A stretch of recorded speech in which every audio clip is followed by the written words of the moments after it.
त्या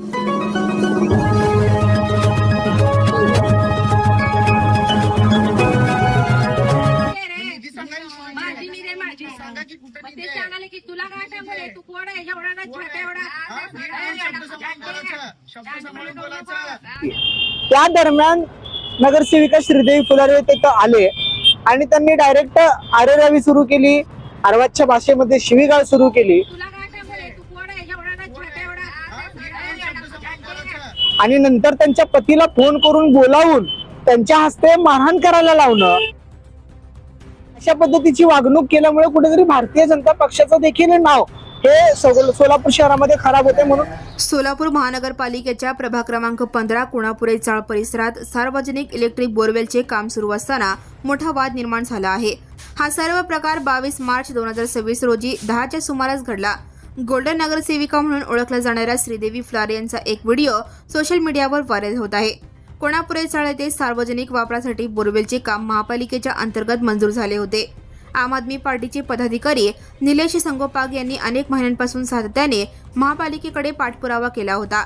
मात्र काम सुरू होताच भाजप नगरसेविका श्रीदेवी जॉन फुलारे यांनी हे काम आपल्या निधीतून सुरू असल्याचा दावा केल्याचा आरोप संगोपाग यांनी केला आहे. स्थानिक नागरिक निलेश संगोपाग यांनी जबाबदार अधिकाऱ्यांना फोन करून काम तातडीने सुरू केले.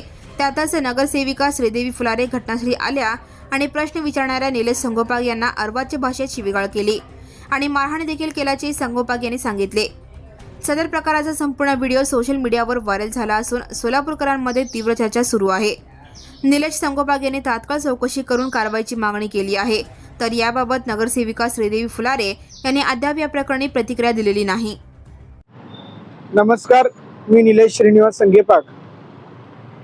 गेल्या काही दिवसांपूर्वी म्हणजेच रविवारी सकाळी 10 वाजेच्या सुमारास आमच्या प्रभाग क्रमांक 15 मधील कोणापुरे चाळ या भागामध्ये बोरच्या कामासाठी संबंधित कर्मचारी आले होते आणि त्या कामासाठी गेले अनेक महिन्यांपासून आपण पाठपुरावा करून पत्रव्यवहार करून ते काम आपण सुरू करायला लावलं होतं. परंतु तिथे नगरसेविका श्रीदेवी फुलारे हे येणार आहेत याच्यासाठी ते काम तसंच थांबवून ठेवलेलं होतं आणि गेल्या अनेक तासांपासून तिथे लोकांची गैरसोय होत होती. मग लोकांनी माझ्याकडे तक्रार केल्यानंतर मी जाऊन प्रत्यक्ष पाहणी केली आणि मग तिथं अधिकाऱ्यांना फोन लावून दिला कर्मचाऱ्यांना की हे कोणत्याही नगरसेवकाच्या निधीतलं काम नाहीये. याच्यासाठी आम्ही पाठपुरावा करून जनतेच्या सेवेसाठी हे काम इथं आणलेलं आहे. तर कोणासाठी इथं काम न थांबवता तुम्ही तात्काळ काम सुरू करा असं सांगून तिथे पूजेसाठी जे साहित्य आहे ते मागवून तिथल्या महिलांच्या हस्ते, स्थानिक महिलांच्या हस्ते तिथे पूजा सुरू होती. त्या दरम्यान नगरसेविका श्रीदेवी फुलारे तिथं आले आणि त्यांनी डायरेक्ट आरेरावी सुरू केली, अर्वाच्य भाषेमध्ये शिवीगाळ सुरू केली आणि तू कोण आहे, तुझं इथं काय संबंध आहे वगैरे वगैरे त्यांनी जेव्हा विचारू लागले तेव्हा मी त्यांना असा प्रश्न विचारला की हे जे काम सुरू आहे ते कोणत्या निधीतून सुरू आहे जनतेला सांगा. तर त्यांनी खोटं सांगितलं की हे माझी निधी आहे, माझ्या निधीतून काम आहे. खरं तर वास्तविक पाहता आजपर्यंत कोणत्याही नगरसेवकाला अद्याप निधी मिळालेला नाहीये, विकास निधी. तर ते कोणत्याही निधीतून काम नसताना, ते काम महानगरपालिकेच्या अंतर्गत होत असताना कुठेतरी दबाव गट तयार करून कुठेतरी हुकुमशाही पद्धतीने तिथे येऊन स्वतःचं नाव घेण्याचा प्रयत्न त्यांनी केला. त्यालाही आम्ही विरोध केला नाही. ठीक आहे, तुम्हाला करायचं तर पूजा करा म्हणलो. परंतु अतिशय घाणेरड्या शब्दांमध्ये शिवीगाळ करणं आणि नंतर त्यांच्या पतीला फोन करून बोलावून त्यांच्या हस्ते मारहाण करायला लावणं, ते असतील त्यांची मेवणे जीवन शिंदे असतील, त्यांच्यासोबतचा एक कार्यकर्ता नयन बनसोडे असेल आणि स्वतः नगरसेविका श्रीदेवी फुलारे असेल, या चौघांनी मिळून मारहाण केली. मला मारहाण केली तिथपर्यंत ठीक होतं, परंतु ज्या महिला सोडवण्यासाठी आल्या होत्या त्यांनी माझा मोबाईल हिसकावून घेतलेला व्हिडिओ व्हायरल होऊ नये यासाठी. तर त्या महिलांनी मोबाईल मागायला गेल्यानंतर त्या महिलांना देखील त्यांनी मारहाण केली.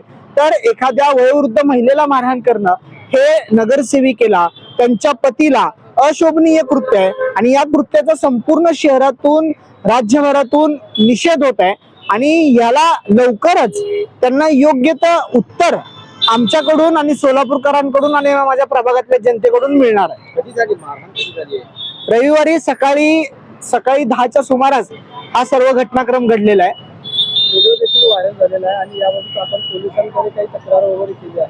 मी मारहाणीच्या नंतर 2 दिवस शासकीय रुग्णालयामध्ये ऍडमिट होतो. माझा इलाज सुरू होता.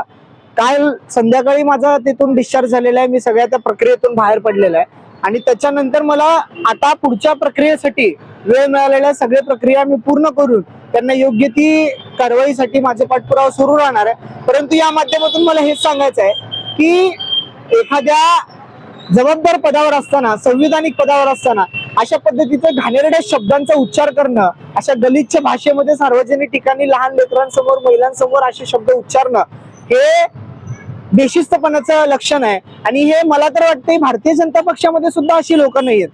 कारण माझे सर्व पक्षामध्ये मित्र आहेत.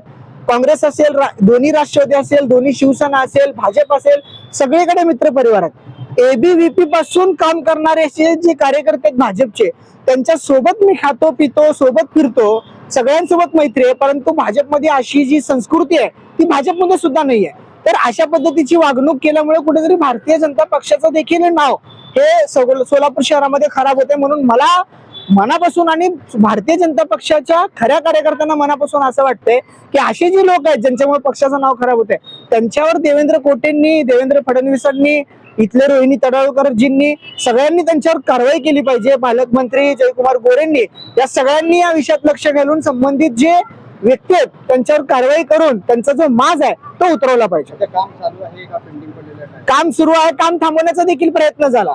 तिथं माझ्याकडे व्हिडिओ अवेलेबल आहे. लोकांनी उद्घाटन करून न दिल्यामुळं त्यांना अस्वस्थ झालं. अस्वस्थ झाल्यानंतर त्यांनी हे काम इथून काढा, दुसरीकडे घेऊन जाऊ असा प्रयत्न केला. परंतु आम्ही तो प्रयत्न हाणून पाडला. तिथेच काम झालेलं आहे आणि काम सुरळीत चालू आहे. भूमिका काय असेल पुढची? पुढची भूमिका हीच आहे की असे जे लोक आहेत जे राजकारणामध्ये सत्तेचा गैरवापर करून सर्वसामान्यांचा आवाज दाबण्याचा प्रयत्न करतात, आरेरावी करतात, शिवीगाळ करतात, यांच्यावर पक्षाने देखील कारवाई करावी. यासाठी लवकरच मोठी आणि ठोस भूमिका आपल्या सर्वांना दिसेल. Now and press the bell icon. Never miss a